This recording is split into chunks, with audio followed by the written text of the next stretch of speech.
The morning mist hung like a delicate veil over El Mirador Reserve, transforming the rugged Argentine landscape into something almost ethereal. Clara Reyes pulled her ranger jacket tighter around her shoulders as she navigated her patrol vehicle along the winding dirt paths. The recent downpour had left the trails slick with mud, challenging even for her well-worn Forks 4.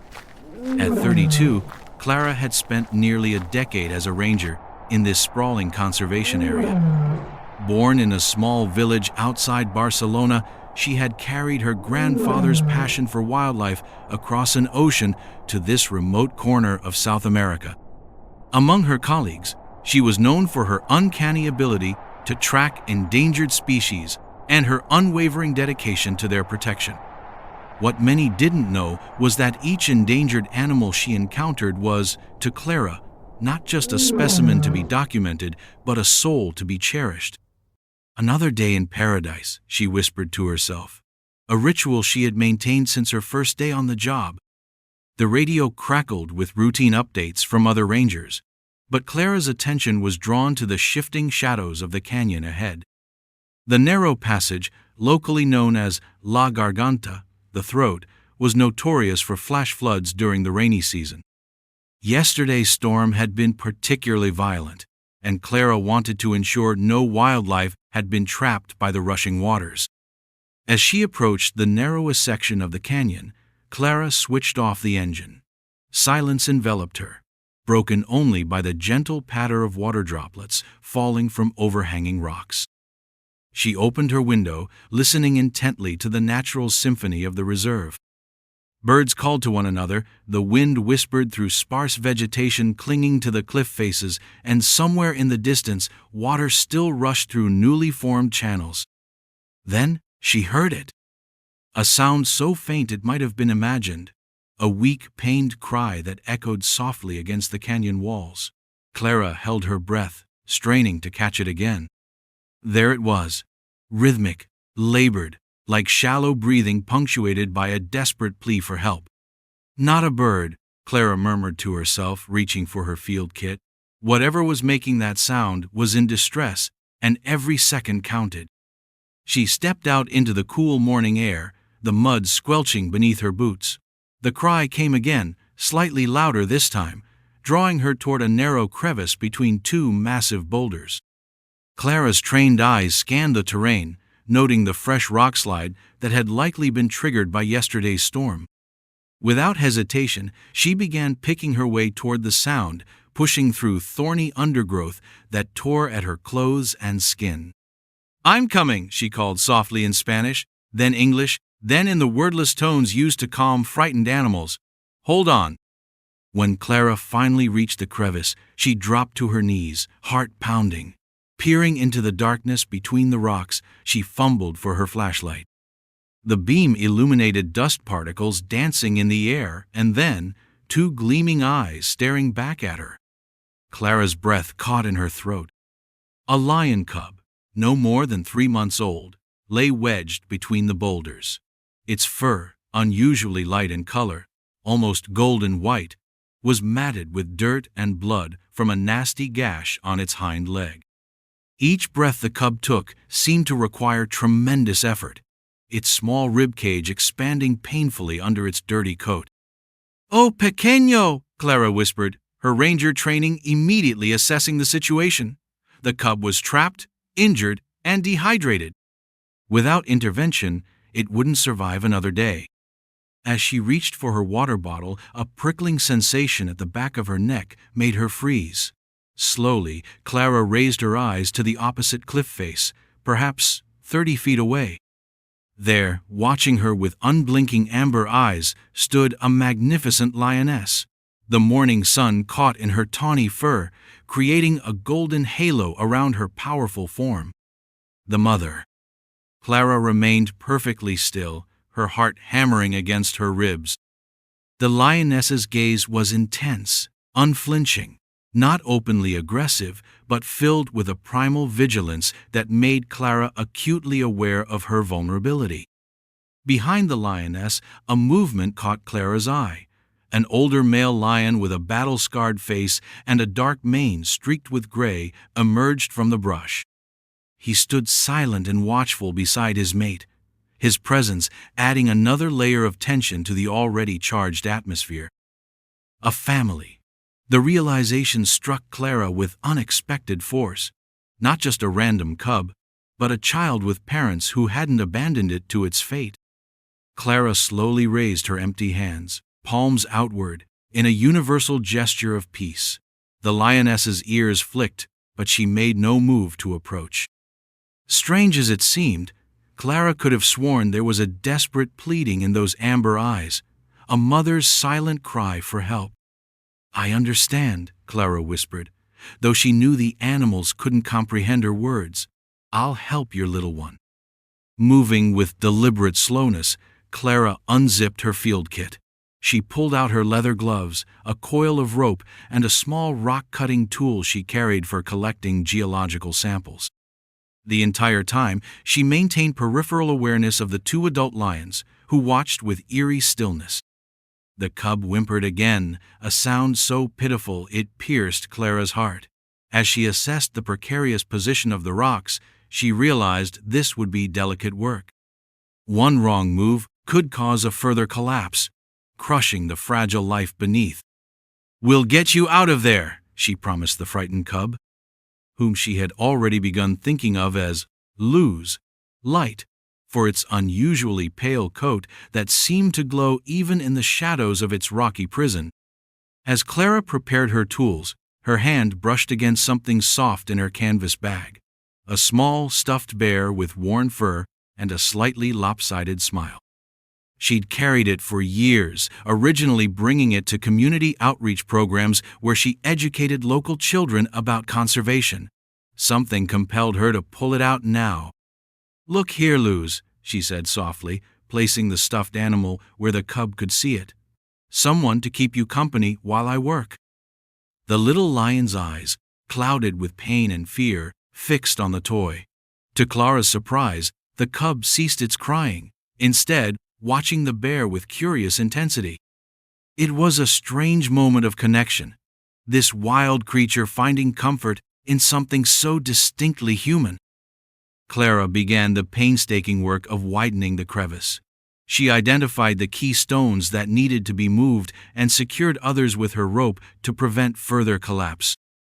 All the while, she spoke in soothing tones to Luz, explaining each step as if the cub could understand. "This rock needs to move just a little. There we go. You're being so brave, Pequeña. Just a bit longer." Sweat beaded on her forehead despite the cool morning air. The weight of the adult lion's gaze never lessened, creating a pressure all its own. Several times, Clara thought she heard a low growl from the male, but when she glanced up, both parents remained eerily still, as if they understood that any aggressive move might cause her to abandon her rescue attempt. Minutes stretched into nearly half an hour of precise, tension-filled work. Clara's muscles ached from maintaining awkward positions as she carefully manipulated the rocks. Finally, a large stone shifted under her leverage, opening a gap just wide enough to extract the trapped cub. "Almost there, Luz," Clara encouraged, reaching in with gloved hands. The cub, too weak to resist, allowed itself to be carefully lifted. The damaged leg hung limply, but Clara could tell from her quick examination that the bone was intact, a lucky break amid terrible circumstances. As soon as Luz was free, Clara placed the cub gently on solid ground, backing away several steps. The tiny creature stood on wobbly legs, its injured limb held carefully off the ground. Then, gathering what strength remained in its small body, Luz tilted its head back and released a sound, not quite a roar, more like a high-pitched call that echoed across the canyon, calling for its mother. Clara held her breath as the lioness began to move. Powerful muscles rippled beneath golden fur as the great cat descended from her perch with fluid grace. The male followed several paces behind, his vigilant eyes never leaving Clara. Time seemed to slow. Clara knew she should retreat, find safety, yet she remained rooted to the spot. Her ranger training had taught her protocols for wildlife encounters, but nothing had prepared her for this moment. This wasn't just an encounter, it was something far more profound. The lioness approached her cub first, sniffing it thoroughly, inspecting the injury with gentle nudges of her massive head. The cub responded with tiny mewling sounds, pressing against its mother's leg. Then, to Clara's astonishment, the lioness raised her head and looked directly at the human who had saved her child. Clara stood perfectly still, her breath shallow. The distance between them was less than 10 feet, close enough for Clara to see the subtle variations of color in the lioness's amber eyes, close enough to feel the warmth of her breath on the cool morning air. What happened next would remain etched in Clara's memory forever. The lioness took 3 measured steps forward, closing the distance between them. Clara's heart thundered in her chest, yet something deep within told her not to run. The magnificent creature lowered her head, not in aggression, but in a gesture that mirrored the way she had greeted her cub. Then, with breathtaking gentleness, she touched her forehead briefly to Clara's knee before stepping back. It lasted only seconds, but in that moment of contact, Clara felt a connection that transcended species, a recognition, an acknowledgement, perhaps even gratitude. The male lion watched from a distance, his posture relaxed now, as if the tension of the past hour had dissipated like morning mist in sunlight. Then, as silently as they had appeared, the lion family began to retreat. The mother nudged her cub forward, supporting its injured side with her own massive body. The father took up a protective position behind them. Together, they moved away from the rocky crevice, their forms gradually disappearing into the misty forest beyond the canyon. Clara remained still long after they had vanished from sight, her body trembling with the aftermath of adrenaline and emotion. When she finally moved to gather her tools, she noticed something left behind: the small stuffed bear, now covered in reddish dust, lying forgotten where she had placed it to comfort Luz. She picked it up tenderly, brushing away the dirt with careful fingers. This simple toy, witness to an extraordinary encounter, now seemed imbued with a significance that brought unexpected tears to Clara's eyes. Back in her vehicle, Clara sat for a long moment, the stuffed bear cradled in her hands. She would need to file a report, document the unusual coloration of the cub, note the exact location of the sighting for the reserve's records. There were protocols to follow, scientific observations to record. Yet when she finally reached for her patrol log that evening, sitting at her small desk with the day's last light streaming through the window, Clara found herself writing only a single line. Today I witnessed what no textbook could teach: the trust of nature. In the weeks that followed, Clara continued her patrols through the reserve, sometimes catching glimpses of the pale-coated cub Luz growing stronger alongside its protective parents. She never approached them again, respecting the delicate boundary that separated their worlds. But sometimes, when the light caught just right on distant rocks, she would see 3 sets of eyes watching her pass, and she would touch the worn stuffed bear she now kept clipped to her backpack.